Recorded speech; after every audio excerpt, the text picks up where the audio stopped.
আসসালামু আলাইকুম, welcome back to my channel. কেমন আছেন সবাই? আশা করি ভালো আছেন। চলে আসলাম ঘরোয়া স্যুপ বানাতে।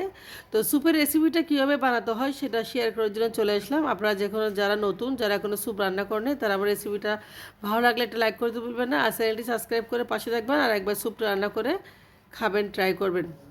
তো চলে যাচ্ছি মূল রেসিপিতে। এখানে আমি 2 টেবিল চামচ কর্নফ্লাওয়ার ভালোভাবে গুলে নিচ্ছি প্রথমে স্যুপের জন্য, দেখতে পাচ্ছেন। তো কর্নফ্লাওয়ার গুলো আমি এক পাশে রেখে দিচ্ছি। এরপর যে চলে যাচ্ছে চুলায় একটা প্যান বসিয়েছি, আর 2 টেবিল চামচ সয়াবিন তেল দিয়েছি। সয়াবিন তেল যখন গরম হয়ে আসছে, আমি এরপর যে দিয়েছি এখানে তেলের উপর দিয়েছি এখানে রসুন কুচি, পেঁয়াজ কুচি আর আদা কুচি। তো রসুন কুচি, পেঁয়াজ কুচি, আদা কুচি ভালোভাবে একটু হালকা ব্রাউন কালার করে ভেজে নেব, বেশি ডার্ক কালার করে ভাজবো না। তো স্যুপের যে একটা ফ্লেভারস আসে এটার থেকে আদা কুচি, রসুন কুচি থেকে পাওয়া যায়। এরপর যে ভালোভাবে স্প্যাচুলা দিয়ে আর একটু তেলের সাথে ভেজে নিয়ে, দেখতে পাচ্ছেন তেলটা একটু খুব কম ব্যবহার করবেন।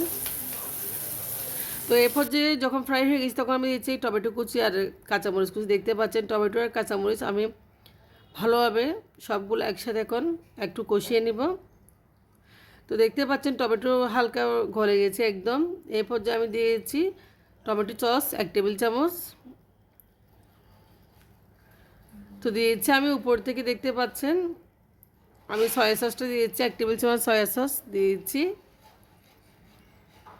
তো সামান্য পরিমাণ পানি দিয়ে আমি এখন সসটা ভালো করে কষিয়ে নেবো, সসের সাথে ভোগের ভালোভাবে একটু কষিয়ে নেবো। দেখতে পাচ্ছেন আমি স্প্যাচুলা দিয়ে নেড়ে চেড়ে দিচ্ছি। এরপর যে একটু কষিয়ে নিচ্ছি, একদম কষানো হয়ে গেছে, দেখতে পাচ্ছেন একদম সিদ্ধ হয়ে গেছে, টমেটোটাও গলে গেছে। এরপর যে লবণও দিয়ে দিলাম হালকা, আর দিয়েছি কর্নফ্লাওয়ার গুলানো ওপর থেকে, দেখতে পাচ্ছেন। কর্নফ্লাওয়ারটা দেওয়ার পর অনবরত নাড়তে থাকবেন যাতে কর্নফ্লাওয়ারটা দলা পেকে না যায়, আর কর্নফ্লাওয়ারটা আগে থেকে আমি গুলিয়ে রেখেছিলাম।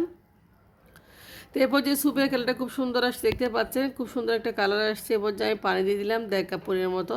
তো আমি 1.5 কাপ পানি ব্যবহার করতেছি যতটুকু প্রয়োজন হয় স্যুপের জন্য। আপনারা আপনাদের ইচ্ছা মতো পানিটা ব্যবহার করবেন, কতটুকু স্যুপ রান্না করতে যাচ্ছেন অতটুকুর উপর ডিপেন্ড করে আপনারা পানিটা অ্যাড করবেন।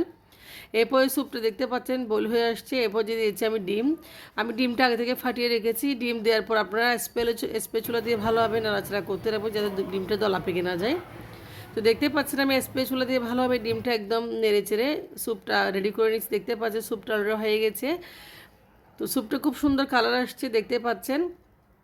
তো স্যুপটা আমি এখন সার্ভ করে আপনাদের দেখাচ্ছি। আশা করি আজকে ভিডিওটা ভালো লাগবে। ভিডিওটা ভালো লাগলে আপনারা আমার চ্যানেলটি সাবস্ক্রাইব করে পাশে থাকবেন। দেখতে পাচ্ছেন ঘরোয়া স্যুপ খুব মজা, আসলে ঘরোয়া সব কিছুই মজা। আপনারা একবার ট্রাই করবেন, দোকান থেকে কেনার কী দরকার, আপনারা এরকম বাসায় স্যুপ রান্না করে নেবেন। আপনারা চাইলে ডিমের বদলে অন্য কিছু ব্যবহার করতে পারেন, মাংস ব্যবহার করতে চিংড়ি মাছ দিতে পারেন।